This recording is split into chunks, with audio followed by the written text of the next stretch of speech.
Bem-vindo, bem-vinda ao Globotechcast, um podcast produzido pela área de tecnologia da Globo. E hoje é uma parceria aqui com o Globuntu, grupo de afinidade da Globo, que fala de equidade racial, né? O Globuntu é uma iniciativa da área de diversidade e inclusão, né? E eu estou aqui apresentando, eu sou o Felipe Sá, sou Relações Públicas e aqui no Estúdio Globo sou especialista em conteúdo, né? Atuo na área de diversidade e inovação, né? Com os produtos principalmente de variedades e de auditório, né? E o papo de hoje é sobre protagonismo, legados que inspiram. Né? Comigo está aqui, já vou começar apresentando uma lenda, né? Um jornalista esportivo que constrói um caminho de ocupação muito grande, né? E que inspira muitos, todos os dias, me inspirou e inspira alguns colegas, né? Então eu apresento aqui a vocês o Paulo César Vasconcelos, mais conhecido como PC Vasconcelos, né? Tudo bem, PC? Tudo bem, Felipe, um grande prazer estar aqui, principalmente por estar cercado de duas pessoas que significam gerações diferentes de capacidade do povo preto. De um lado Saulo, do outro lado Camila. Saulo tem uma história de talento, não é uma história longa, de talento dentro do que faz, dentro do grupo. Camila tem uma história recente, mas também já tem mostrado talento. E aí eu acho que tem o principal mote desse nosso encontro. Pretos conversando e mostrando sua capacidade, seu talento, sua sensibilidade. Estar sentado a essa mesa, para mim, é apenas e muito um motivo de orgulho. Como é bom ter uma pessoa de TV aqui, né? O PC já apresentou Saulo. Saulo, 29 anos de Globo, 25 só como editor colorista, ou 26? 26 já feitos, né? Ajudou a colorir histórias e muitas novas gerações que estão por vir por aí, né? Esse barulhinho não deveria estar, desculpa a edição. Tenho certeza que vocês vão fazer isso, vão tirar esse barulho na edição. Fala um pouco sobre você, Saulo. Rapaz, é uma honra, um privilégio estar aqui do lado do PC, que é uma pessoa que eu já colori várias vezes. Eu tive essa oportunidade de falar com ele lá, agora na salinha, na antessala, com a Camila também, com você, Felipe. Orgulho, uma honra poder estar fazendo parte do Ubuntu, fazendo parte de um legado de que a gente só constrói quando está junto, só constrói quando é unissono. Então, sensacional. Muita honra, muito nervosismo. Estou muito feliz de estar aqui. Temos também Camila, atriz, cineasta. Sim. E também atua aqui na Globo como assistente de operações, né? Exato. Tudo bem, Camila? Tudo bem com vocês. Tô muito nervosa, gente, de estar com vocês aqui. Muito. Tô tentando fingir costume. Não sei se vai imprimir muito, mas meu coração aqui tá... Tô tentando controlar o coração. É uma alegria estar com vocês aqui. Eu entrei através da primeira oficina de mulheres, né, na TV Globo. Aqui na Globo atuo como assistente audiovisual. Mas faço, né, dou o meu olhar aí por fora, né? Eu sou atriz, sou roteirista. É difícil me colocar numa caixinha, porque a gente quer falar sobre muitas coisas e na hora de fazer a gente acaba se metendo em tudo. Então eu tenho os meus roteiros, tenho as minhas direções e atuo também, sigo aí escrevendo a minha história. Olha, então antes de começar as perguntas, né, eu vou começar aqui uma rodada de autodescrição, né? A gente pode estar sendo não só visto como ouvido também. Então eu vou começar falando, eu sou um homem negro, estou vestindo aqui Na verdade sou um homem negro de pele escura, né? Tenho cabelos curtos. Tenho 2 piercings no rosto, estou usando aqui uma jaqueta verde bem chamativa, bem marca-texto, uma camisa marrom e isso é tudo que aparece. Um relógio branco, talvez. Né? E vocês podem fazer a autodescrição de vocês. Nossa. Bom, eu sou Camila, então eu sou uma mulher negra de pele clara, média. Tô com o rostinho um pouco inchado porque eu tô gestando, agora que eu tô vendo ali. Eu não sabia disso. Tô gestando. Isso é uma novidade. Parabéns. Obrigada. Parabéns. Eu tô usando um turbante com detalhes azuis na cabeça, virado pra trás, assim. Tô toda de preto, bem basiquinha. Tô com muitos anéis, que eu gosto de muitos anéis na minha mão. Um relógio branco e uma blusa preta com uma palavra em inglês. Você quer falar, Paulo? Não sei. Eu também não sei. Oi? Onboarder. É isso. Bom, meu nome é Saulo, eu sou um homem preto, cis, cabelo baixinho, barba bem preta com algumas rajadinhas brancas aqui, é bem legal. Minha pele, eu acho que eu sou o tal do preto claro também. Eu tô usando uma camisa vinho e é isso, acho que é o que tá. E o óculos, eu tô usando um relógio preto. Bom, eu sou Paulo, um homem negro de pele clara, eu tô com uma camisa branca, eu uso um anel de lápis Lázaro, que é em homenagem ao Oxóssi, que é meu guia, e eu tô também com 2 pulseiras de Exu. Na mão direita eu tenho um anel, um relógio de fundo claro, Sou um homem de 1,65 m e com raros cabelos pretos, com uma enorme plantação de algodão, como vocês devem estar percebendo aqui, pegando a lateral da minha imagem. Obrigado, gente. Então vamos começar com você mesmo, PC. PC, em uma entrevista sua, você disse que a sua mãe te criou para o mundo e dela que vem seu amor pela leitura, né? Quando a gente fala de legado, muitas vezes esses primeiros exemplos eles vêm de casa. A gente tem nossas inspirações, né, ao longo da vida, mas normalmente a gente começa falando de casa, né? O quanto da sua criação e da sua vivência familiar que você vê colocada na sua formação como homem e como profissional, né? O quanto vem isso de casa, o quanto vem isso da sua mãe, por exemplo? Pois é, minha mãe chamava-se Edmeia, o nome completo é Edmeia Pereira Machado, nasceu em Travessão, que era um distrito da cidade de Campos dos Goytacazes, veio para o Rio de Janeiro e completou o primário, começou a trabalhar como costureira num ateliê na rua Senador Dantas, no centro da cidade, e naquela época, anos 50, a alta costura tinha um outro espaço. Conheceu meu pai, um homem branco, se casaram em 1956, eu nasci em 1957. Essa frase, eu estou te criando para o mundo, ela sempre me dizia quando eu mostrava alguma dificuldade de encarar esse mundo. Eu me lembro que até hoje, eu estou com 68 anos, ao longo de toda a minha vida, eu nunca precisei de um despertador para acordar. E o criar para o mundo, para exemplificar, foi porque a primeira vez que eu estava num colégio com bolsa de estudo obtida por ela, a primeira aula era às 7 horas. Às 6h15 ela abriu a porta do meu quarto e disse: essa é a primeira e última vez que eu estou te acordando, porque a partir de agora quem vai acordar sempre é você. Isso é criar para o mundo. É te dar uma noção, uma sensação de responsabilidade. Ao mesmo tempo, o incentivo à leitura, sabendo ela, uma mulher que completou apenas o primário, que qualquer ocupação de lugar para nós do povo preto, ela parte do conhecimento que a gente tem. E o conhecimento nos dá segurança para os enfrentamentos. Todos nós aqui, em alguns momentos, fomos questionados, porque é muito fácil tentar nos desqualificar. Perfeito. Num mundo onde o poder, e isso se mantém, é predominantemente branco, e qualquer espaço que a gente possa vir a ocupar sempre virá acompanhado de vários questionamentos e de desqualificação sobre a nossa capacidade. Então, quando você é criado para o mundo, você passa a ter segurança. Nós não podemos ser subservientes. Nós temos que ter segurança o tempo todo. Mas não adianta ter uma segurança de espuma. Tem que ter uma segurança em que, quando questionado, você diz isso, isso, isso, isso e isso. É botar aqui, botar aqui, botar aqui. Não é, e sempre vai, muitas vezes, ser recebido como marrentice, arrogância, soberba, que seja. Mas se a gente tem conteúdo, a marrentice, a arrogância, a soberba vão ter que ser engolidas. Porque vai falar, opa, peraí. A história do Saulo aqui dentro da TV Globo deve ter sido assim. A história da Camila que está começando é assim. Minha mãe me criou para o mundo e me preparou para o mundo, um mundo hostil. Mas eu estava preparado para encarar esse mundo exatamente pelo estímulo e pelos ensinamentos que ela me deu. Perfeito. Como é que faz? Bem, né? Como é que faz? É isso. É por isso que a gente... Perfeito. Tava conversando com o PC ali fora antes de começar e eu falei, cara, é impressionante como a gente fala muitas palavras, né, de rede social e tudo mais, mas trocar, você realmente se sai um pouco mais... Conversar com pessoas que têm mais vivência, você sai mais... E assim, é muito difícil não cair na palavra preconceito, né? Mas assim, eu acho que o PC falou de tudo isso e como a gente é encarado de cara, né? Essa sensação de que, não, ele não vai dar conta. Então, assim, ele não vai dar conta é o tal do preconceito. Não o preconceito só do verbo, é o preconceito na essência, o preconceito enraizado nas pessoas, que descredenciam você por você ser preto, pela sua pele. Eu tenho o Paulo que me convidou, e você também já sabe, eu recebo muita gente na minha sala para mostrar o trabalho.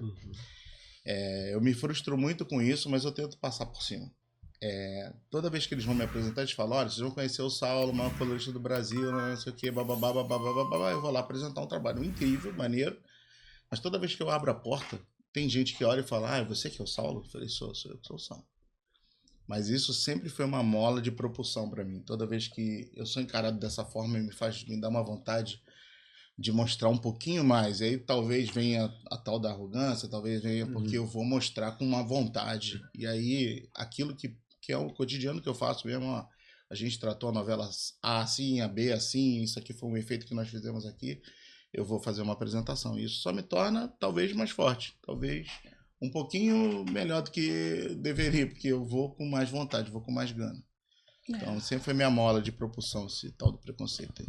Eu fiquei curioso para saber algumas coisas que você já fez, eu vou perguntar isso mais para frente. Claro. Camila, seu documentário Bença Mãe e outros trabalhos que você já fez dialogam muito com a memória, com a ancestralidade, com pertencimento.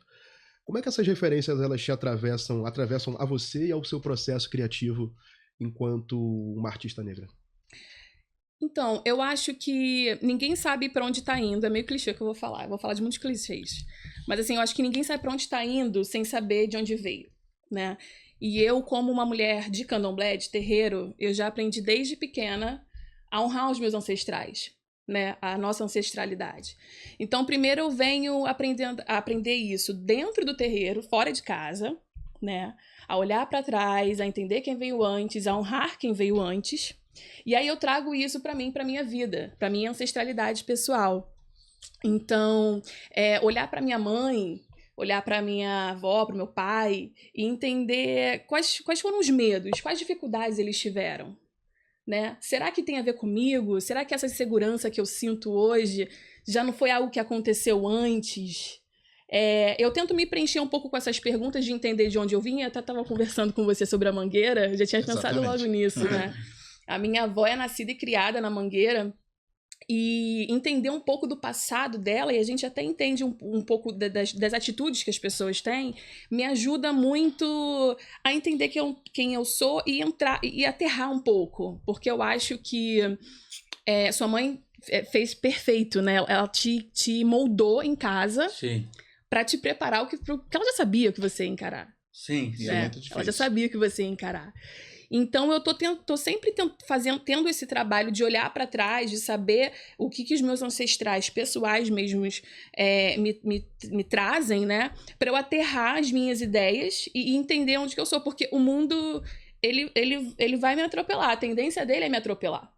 E eu tenho que estar aqui para falar, não, eu tô aterrada. Tô com o meu pé no chão, desculpa áudio. Eu tô com o meu pé no chão, eu sei qual é o meu próximo passo, né? A ancestralidade africana, ela vai falar muito sobre o Sankofa, né? Que é voltar e pegar. Eu gosto muito desse provérbio, assim, né? Porque é o que eu tô sempre fazendo, eu tô sempre me refazendo, olhando para trás e entendendo, não, tudo bem, eu venho dessa família com essa personalidade e a minha ancestralidade é essa. Não, tá, é isso, minha bagagem tá cheia, eu vou partir, sabe? Até para que eu tenha um legado emocional também para dar para as minhas filhas, né? Tô gestando agora e tenho uma filha de 7 anos, para que eu tenha essa inteligência emocional que a sua mãe teve, de criar você. Tão difícil, né? Exatamente. Tão difícil.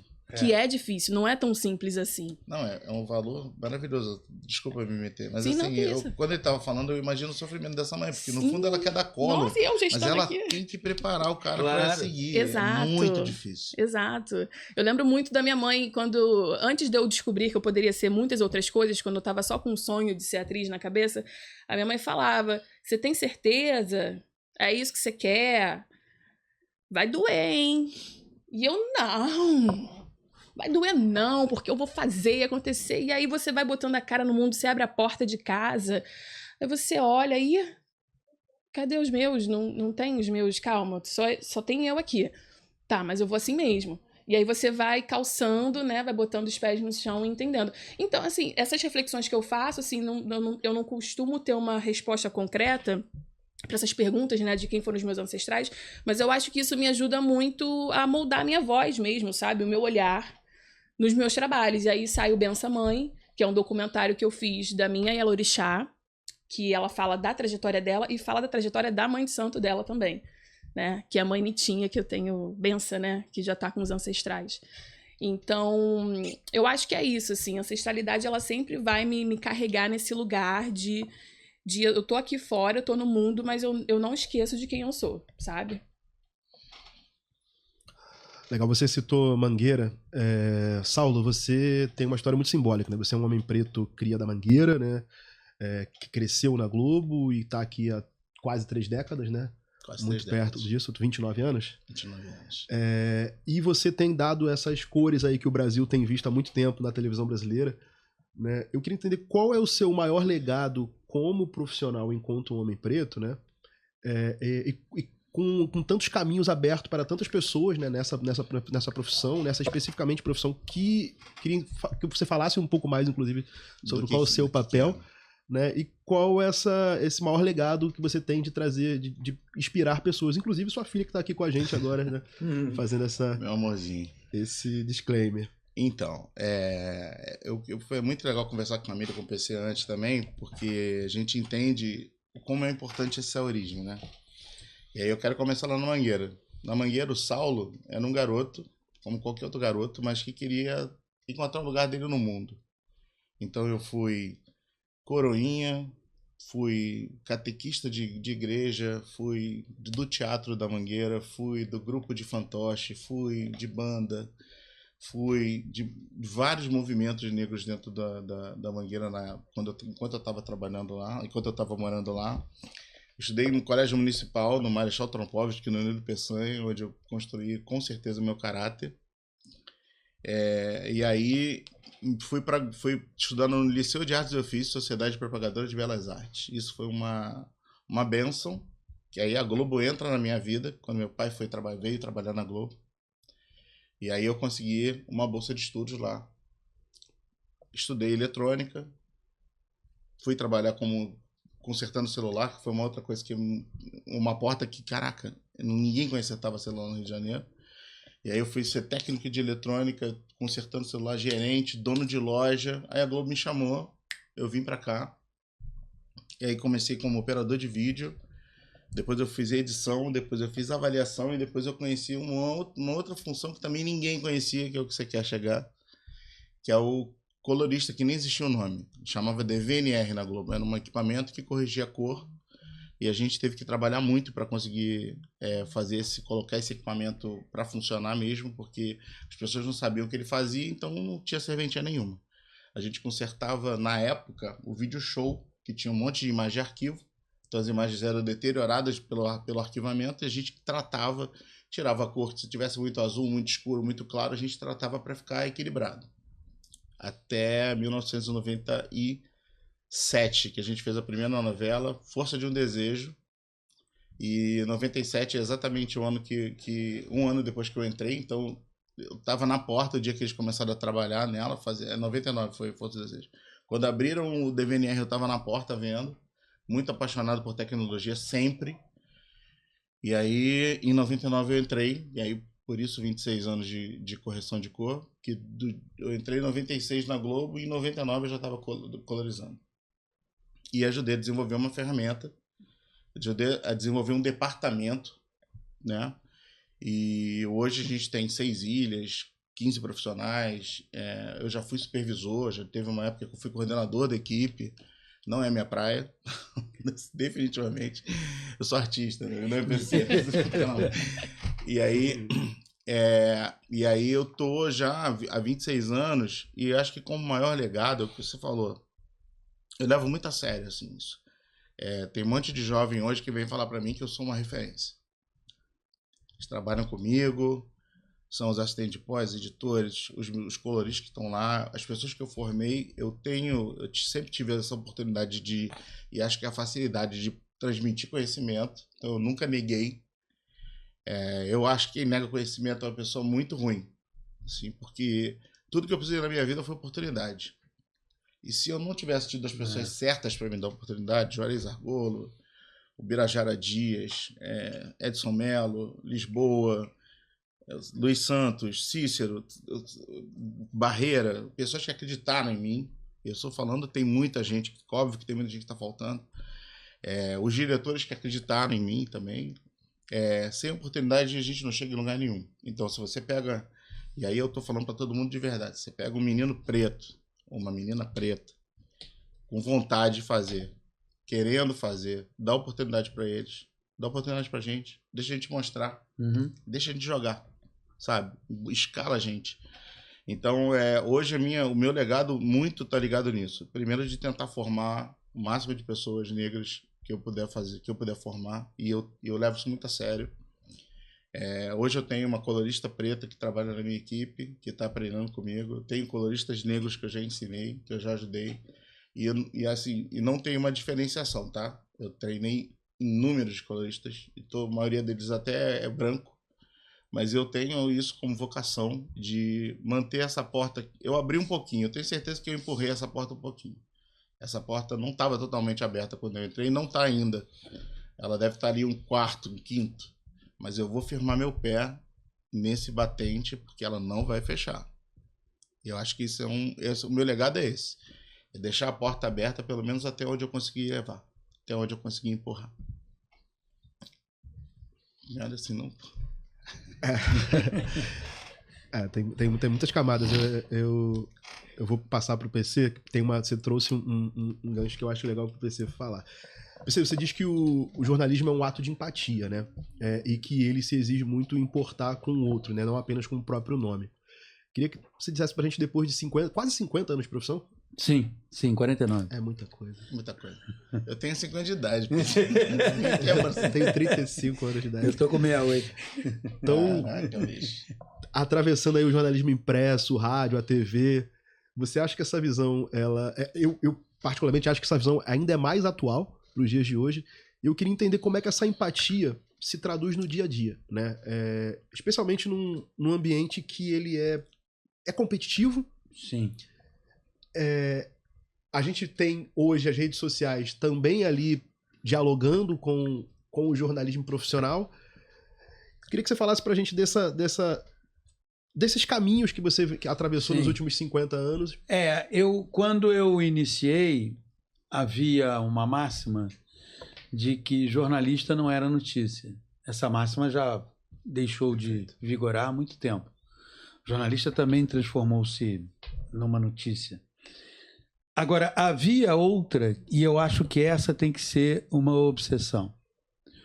O único legado, o único troféu, o único patrimônio talvez seja a palavra que mais bem alcance, o único patrimônio que um jornalista pode ter é credibilidade. A credibilidade, ela vai ser consequência de como você se importa com a sociedade. Com um jornalista, quando eu falo que ele precisa se importar, é porque se ele for uma pessoa absolutamente insensível às situações que a sociedade lhe apresenta, ele está na profissão errada. Eu não estou dizendo que o jornalista ele tem que ser um panfletário, ele tem que ser alguém...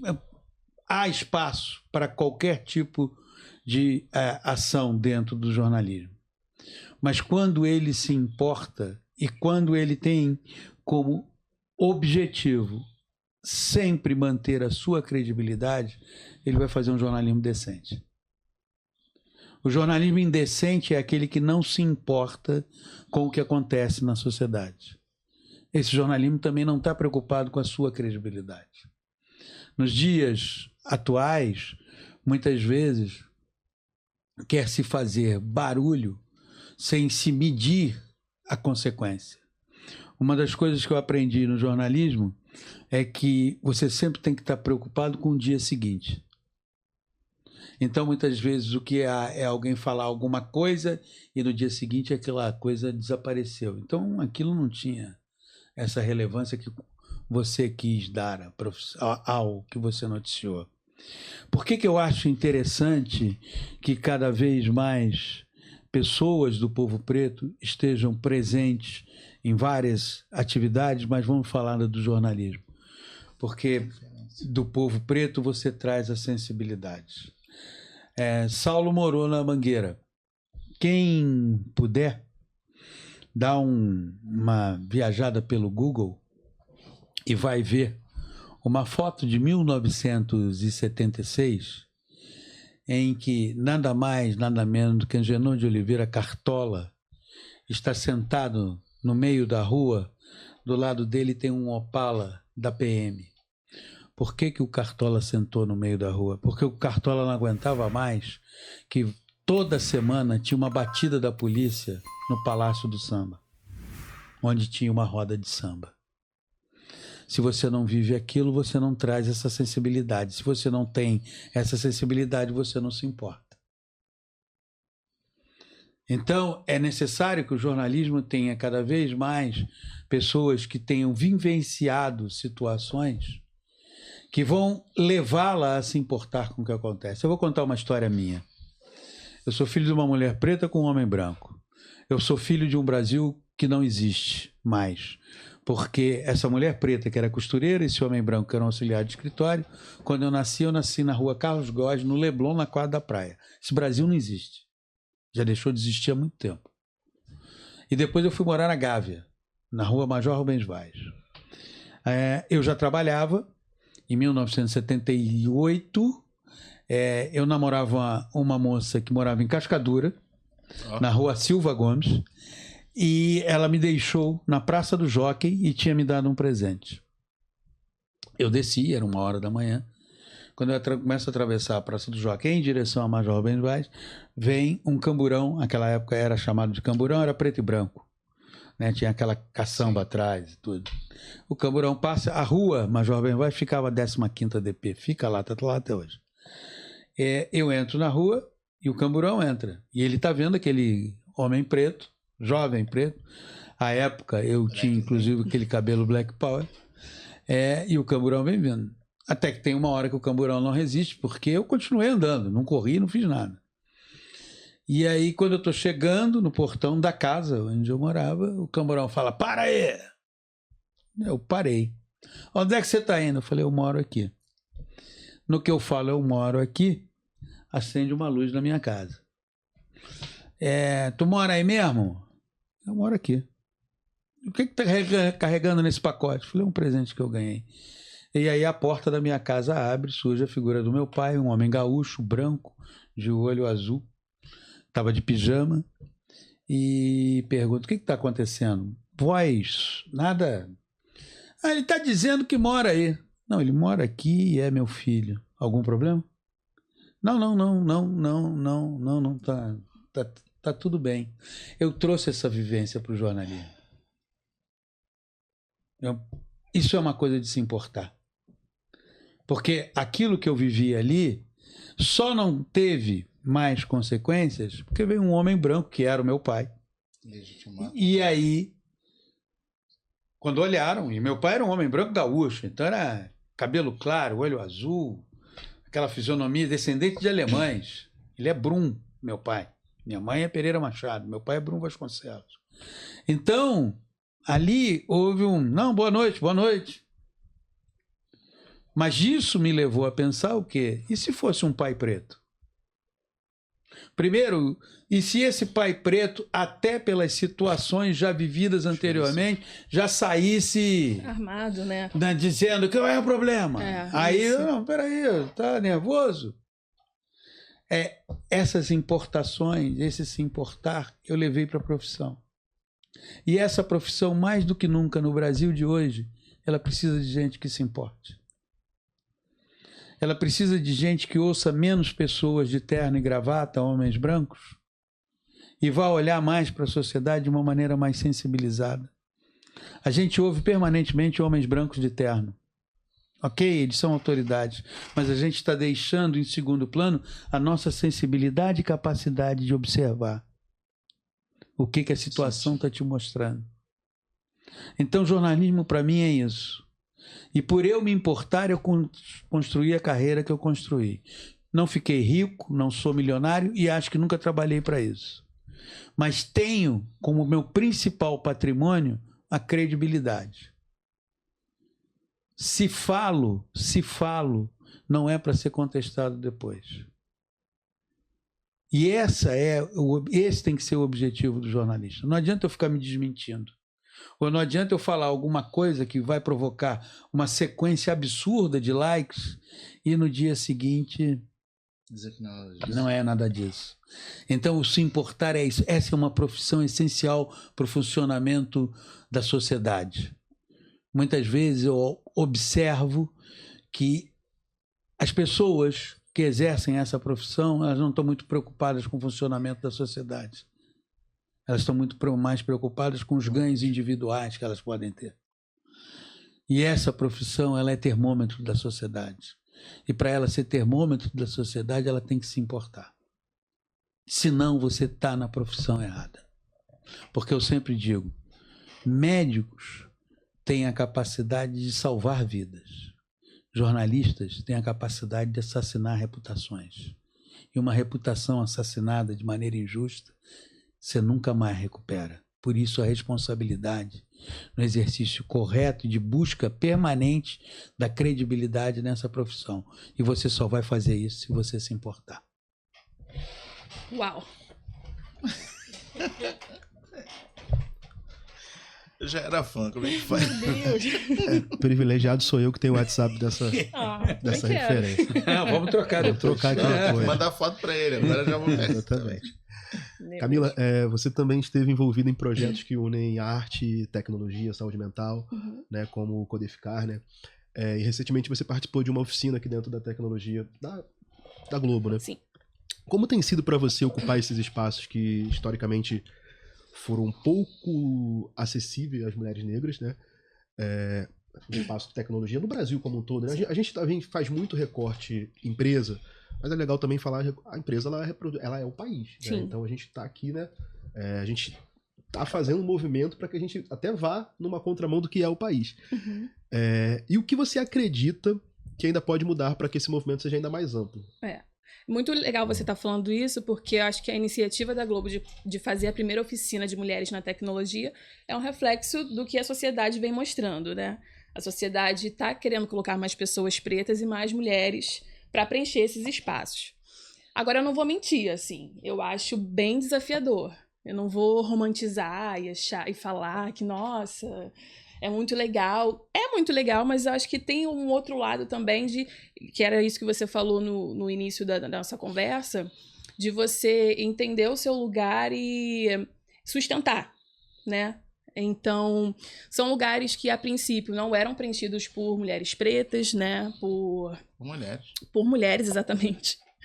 Então, eu acho que eu, particularmente, na minha experiência, foi um desafio e tem sido, assim, de chegar, né?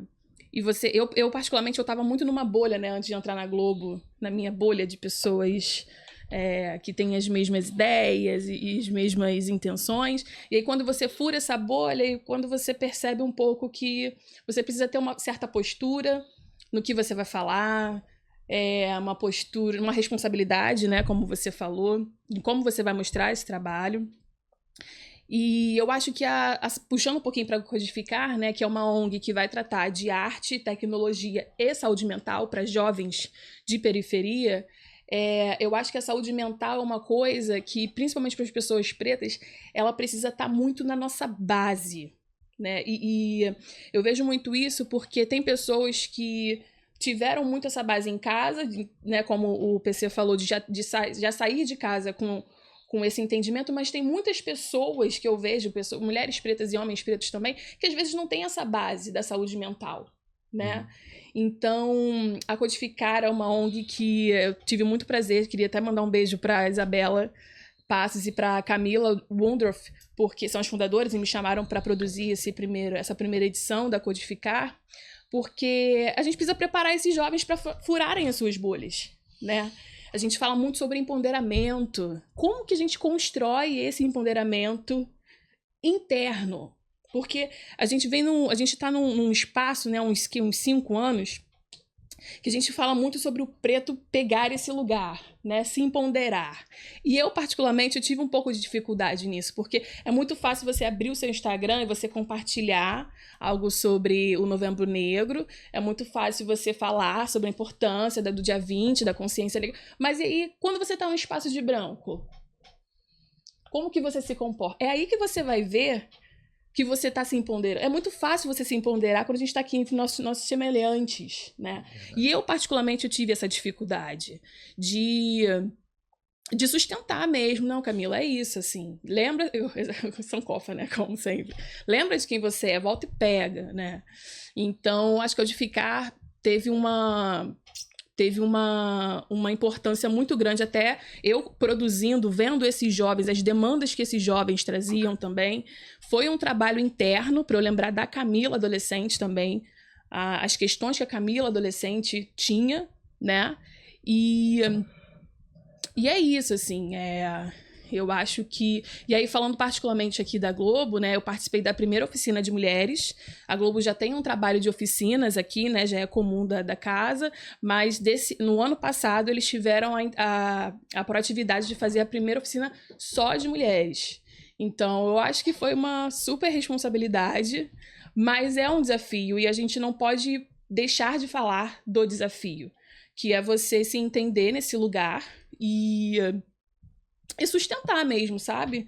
Com o seu trabalho, com o seu olhar. E eu não diria humildade, não. A palavra talvez possa fugir, mas talvez de... Eu queria falar sustentar, né? de reconhecimento. Exatamente, sabe? Então, é algo que eu vou sair daqui, eu vou trabalhar e esse trabalho vai continuar, assim, sabe? Não é algo que vai parar. E eu acho que a importância que a gente tem é não parar de falar sobre. Eu tenho uma sensação, às vezes, que é meio sazonal esses assuntos, assim, e a gente tem que falar sobre isso sempre. Até porque é a nossa vivência. E a gente não vive isso só num determinado mês do ano. Né? A gente está sempre vivendo isso, sempre construindo essa sensibilidade. Só fazer meu papel aqui como liderança do grupo de afinidade. No Globo Tour a gente fala o ano inteiro, todo ano, há muito tempo. Eu falei com o Paulo que eu quero muito, eu preciso, tá, gente? Eu vou tentar no ano que vem. A gente também gostaria muito de você. Sim. A gente já tá caminhando pro final, assim. A gente vai fazer algumas perguntas aqui. Passou rápido, papo bom, né? Mas, Saulo, o seu pai trabalhou na Globo. Sim. Né? E hoje você segue essa história e tá levando diante esse nome da família, inclusive com a sua filha também aqui. Mais uma vez estou citando ela, né? Eu queria saber o que esse elo entre de gerações representa para você, né? De que forma esse legado familiar que veio do seu pai te impulsionou e que agora você passa para sua filha, né? E como você acredita que ele pode inspirar para que outras pessoas negras estejam nesse espaço também? Não, é muito boa a tua pergunta e você me deu uma clareza de entendimento do que eu não entendi até pouco tempo atrás. Porque eu falo isso, assim, eu converso muito com a Bela é minha filha, ela tá a terceira geração da família na TV Globo, como você está falando, isso também é importante, que a Globo servindo como fonte né, essa matriz da gente. Minha educação foi paga pela Globo, sabe? Meu pai, eu não falei antes, mas eu ganhei uma bolsa de estudos da Globo para estudar eletrônica. Então, às vezes eu me sinto trabalhando, às vezes eu me sinto devolvendo. Na minha cabeça é uma questão. Mas você falou da gente ficar dentro da nossa bolha, dos nossos grupos, e é muito fácil de falar sobre da nossa identidade e do nosso posicionamento quando a gente está dentro do nosso grupo. Sim. Mas quando a gente está fora, a gente tem que convencer. E aí é o que aconteceu com a mãe do PC. Ela sabia disso. Ela tinha a compreensão do mundo que ela precisava criar o filho dela, que não bastava ele existir, porque existir pra gente não basta. Exato. A gente tem que convencer. E eu passei a vida inteira no convencimento. Então eu sou... PC é fruto do convencimento combativo. Que eu falo da galera que foi lutar. Eu falo sabe... que foi pro pau. Eu não precisei ir pro pau, mas eu precisei convencer. E aí hoje a gente tá falando de pertencimento e às vezes a gente fica mesmo num platô que não é legal. E eu acho que a gente tem que estar disposto a mostrar que é justo, porque é justo, que é o correto a se fazer como sociedade, que a gente tem um espaço diverso, eu diria até nem tão diverso assim, porque nós somos maioria. E outra coisa que é louca, que chamam de maioria, mas nós somos maioria, somos negros, é a maioria do povo brasileiro. É isso. Eu acho que a gente tem que ter representantes na mesma quantidade, porque é justo, porque é correto, mas isso fruto sempre de oportunidade, educação. O PC falou muito sobre educação e que a gente não vê igual, a gente não vê investimento exatamente para que isso continue como está, né? A gente tem que ter esse entendimento, como você falou, o jornalismo tem que dar esse entendimento. E aí, gente, esse papo me veio uma clareza do que está acontecendo, assim, absurda, mas eu vou voltar pro legado do meu pai. O meu pai era um homem fantástico, me criou da mesma forma que a mãe do PC. Eu digo que minha mãe me deu colo, meu pai me bateu, assim. Não estou falando que ele me agrediu, mas ele me preparou para a vida, me estimulou para a vida. Ele sempre foi um cara muito ético, muito sério, muito correto, trabalhador, exemplar. Eu tento trazer isso para minha vida, de modo, às vezes, até um pouco caótico. E ele construiu uma família preta. Minha mãe é filha de filhos de escravos. Então, assim, minha avó era filha de escravo. Tem fotos e tudo. E assim, eu fui criado numa casa muito diversa, muito criativa também. E eu tento levar isso um pouco para minha filha, né? A gente é a terceira geração da família que está nesse lugar, de estar trabalhando aqui, de estar trabalhando com arte, de estar trabalhando com TV. Meu pai era supervisor de refrigeração, seu Binha. Meu sonho era almoçar com ele. Eu não consegui realizar. A gente teve uma defasagem. Eu fiz 18 anos, tive que servir o exército. E aí eu fiz a prova para cá, mas não fui aprovado na primeira prova, a primeira vez, em 94, porque eu tinha que servir o exército. E aí no ano seguinte, depois eu consegui. Em 95 eu consegui entrar, mas meu pai tinha infartado e saiu da Globo. Então eu entrei. E meu pai, infartado, teve que ficar de licença médica, nunca mais, não voltou mais. Ele ficou pelo INSS, depois se aposentou. E aí eu tinha um sonho que eu não conseguia concluir, que era ligar para o ramal dele. É um sonho de criança mesmo, pegar o telefone ainda, discar o ramal e ligar para ele. E aí não aconteceu, mas aí eu tive essa oportunidade agora, que a minha filha conseguiu, trabalhava na concorrência do Jornal do Dia. Mas aí teve uma oportunidade, fez um processo seletivo aqui em abril, acho, né? E graças a Deus ela conseguiu entrar também e está desenvolvendo o trabalho dela, está trilhando o caminho dela, jornalista. Ah, bom. Boa. E, enfim, a gente está concluindo essa, sei lá, missão, legado familiar, não sei. Olha, eu vou... Para o desespero dos roteiristas, né? Eu vou dar uma improvisada aqui. A gente tem mais um tempinho antes da pergunta final. Então eu vou dar uma improvisada aqui, já que o assunto é protagonismo, movimento, legados que inspiram. Eu vou pedir um pouco de... que vocês deixem uma inspiração para quem vai nos ouvir, para quem tá nos ouvindo, que é um livro, um filme e uma música. Pode ser? Eu vou começar pelo PC, que deve estar mais acostumado a responder.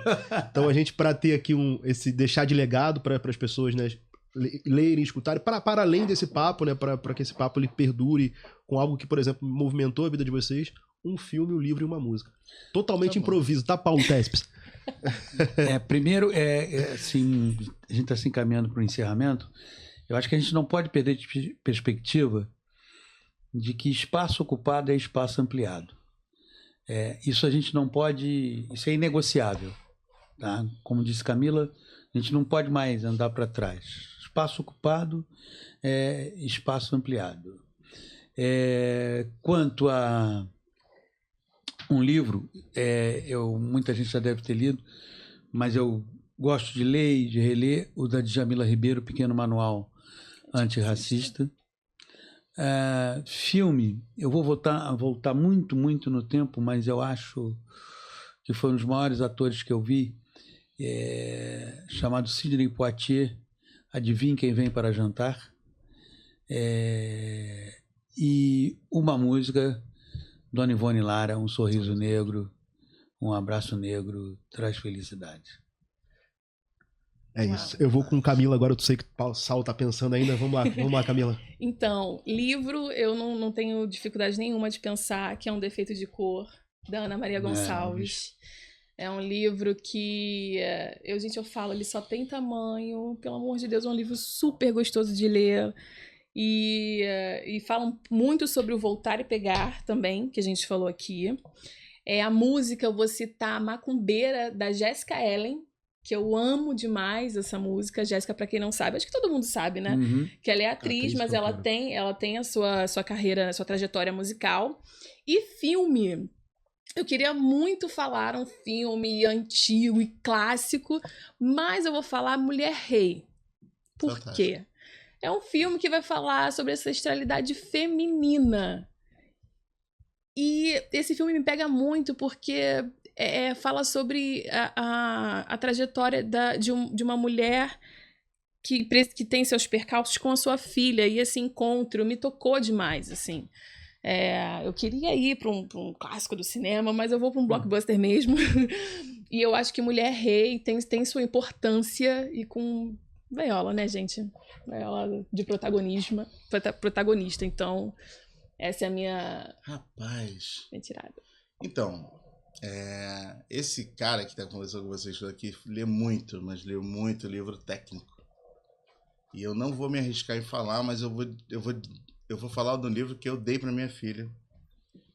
Porque eu fiz uma entrevista, eu fiz um podcast que a Rachel participou, né? Uhum. E eu fiquei apaixonado pela figura dela, pela pessoa que ela era, como ela serve de inspiração para tantas pessoas. Eu queria que ela fosse inspiração também para Isabela. Eu dei esse livro para Isabela. Eu, de fato, não li, mas eu acho ela uma mulher incrível, então eu vou colocar esse da Rachel como livro. Uma música, eu acho que eu vou dar com a Maria Gadu, mas eu sou ruim do nome, eu não consigo lembrar o nome das músicas. Olha como é que pode. Eu canto, olha que eu vou a karaokê, cara. Eu sou cantor de karaokê. Canta aí. Canta um pouquinho, vai. Canta um trecho da música. Ai, caramba. Não, vou tentar, eu vou ter que colar. Não tem como.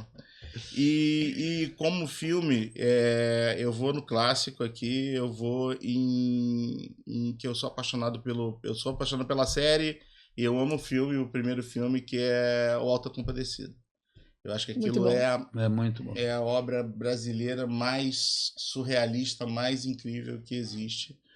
E eu apaixonado pelo Montenegro, acho que todo Milton mundo bem. Gonçalves tem uma participação Milton Gonçalves, arrebatadora, né? O próprio seu Lima Duarte. Gente, o elenco é fantástico. O elenco é fantástico, todas as interpretações são incríveis, eu sou apaixonado. E a música, meu Deus. Enquanto o Saulo está ali procurando, há uma questão que me parece muito necessária atentarmos. Na dramaturgia, se fizermos uma comparação com a dramaturgia americana, você encontra seriados, por exemplo, um seriado que faz muito sucesso há anos, chamado Chicago Med. Pois bem, na versão atual de Chicago Med, a diretora do hospital é uma mulher do povo preto. Um médico do povo preto já foi o chefe da neurocirurgia. Nós ainda estamos na dramaturgia no Brasil com muita dificuldade de tirar o povo preto de determinados lugares. Concordo. A dramaturgia precisa, é ótimo ter os nossos espaços ocupados, mas não podemos ser retratados dramaturgicamente apenas com um perfil. Exato. Acho que esse é um dos desafios. Eu, por exemplo, durante anos e anos, eu fui o único comentarista preto de futebol. Ora, o futebol predominantemente é praticado por jogadores do povo preto, e os jogadores do povo preto foram os que escreveram, não apenas no Brasil, mas no mundo, a rica história do futebol brasileiro. É uma contradição quando você tem durante anos apenas um comentarista preto falando sobre algo que os pretos praticam com uma incrível excelência. Agora está mudando um pouquinho, porque começaram a trazer ex-jogadores, não jornalistas. Jornalistas do povo preto, você vai olhar, tem o Paulo, tem o César e tem o Vasconcelos. Tem também o PC, o Vasconcelos. Então isso precisa passar por uma transformação. E na dramaturgia, mais do que nunca, porque a gente não pode ficar na dramaturgia condicionado a esses papéis que dão protagonismo, mas o protagonismo não pode estar apenas limitado a isso. Agora você já deve ter visto aí a letra da música. Não. É João de Barro, cara. Nossa. E assim, João de Barro cantado por Renato Viana. Eu amo Maria Gadu, mas Renato Viana, ele consegue transcender essa música, é incrível, eu amo essa música. Agora já se encaminhando para o final mesmo. Se vocês pudessem deixar uma mensagem para um jovem preto ou preta que está começando agora, aquela frase que vocês gostariam de ter ouvido lá atrás, mas que não foi dita, qual frase seria? Eu vou na música. Você não sabe o quanto eu caminhei para chegar até aqui, milhas e milhas andei, mas cheguei. Eu não tenho uma frase específica, eu vou deixar mais um conselho, mas é um conselho que eu, todo dia, quando acordo, tô me dando esse conselho também, que é não esperar estar 100% preparado para fazer alguma coisa. A gente tem uma tendência muito grande a achar que nós temos que estar 100% preparados. Somos imperfeitos, né, Camila? Exatamente. Que temos que conviver bem com a ideia da imperfeição. Isso. Porque o que nos cobram é perfeição, mas ninguém é perfeito. Exato. E a gente tem que conviver bem com a nossa imperfeição. É legítimo ser imperfeito. Nós somos E imperfeitos. podemos. Ser imperfeitos e temos esse direito, embora o cinturão diga o tempo inteiro, você tem que ser perfeito, Isso. você não pode errar. Não, nós erramos, nós fraquejamos, choramos, nós nos acovardamos, nós somos gente. Exato. E quando nos verem como gente, vão entender que somos perfeitos e imperfeitos. Exatamente. Eu acho que é isso, assim, não esperar, saber errar, né? E saber que você pode errar. Porque eu, particularmente, eu luto um pouco com isso, de tem que estar sempre perfeito, tem que estar preparada, o currículo tem que estar, né, perfeito, e aí nisso você vai deixando o tempo passar e você vê a galera fazendo. Né? É não deixar de tentar, porque você não passou no seu próprio crivo, né? O nosso sarrafo é muito alto e a gente sempre coloca ele mais alto. Isso, né? aí, é isso. Então a gente tentar sempre, tenta. Vai lá e bota a cara. Isso, é isso. Pessoal, passou rápido. Papo maravilhoso. Faltou ele. Não, eu acho que eu vou falar o conselho que eu dou pra minha filha, que é meio isso. A gente tem que tentar botar a cara, se posicionar e não ficar parado, não deixar o mundo passar, não deixar o tempo passar. Vai lá e tenta. Mesmo que fracassar, a gente volta e tenta de novo. É isso. Pois é, passou muito rápido mesmo. Obrigado, PC. Obrigado, Camila. Obrigado, Saulo. Luana estaria aqui com a gente. Teve um pequeno acidente em casa, não pôde estar. Foi uma felicidade imensa poder moderar esse papo, trocar essa ideia com vocês, saber que vocês são colegas de casa, né? A gente tem aqui tempos diferentes de casa, mas cada um com a sua história. Agradeço a oportunidade à tecnologia, ao Globuntu, ao RH. E fico muito feliz de estar aqui nesse dia. Ninguém me perguntou, mas a frase minha seria um passo à frente, ninguém mais está no mesmo lugar. Que é do Chico Sainz, né? Nação Zumbi. Então é isso. Agradeço aqui a presença de vocês. Gostei muito desse papo. Uma honra, brother. Foi muito bom, muito lindo bom. Conhecer a Camila, conhecer o PC. Muito bom, já, honra já minha. era fã. Meu Honra Deus, minha. agora. Obrigado. Foi um prazer. Muito bom. Bem legal. Obrigado. Um abraço.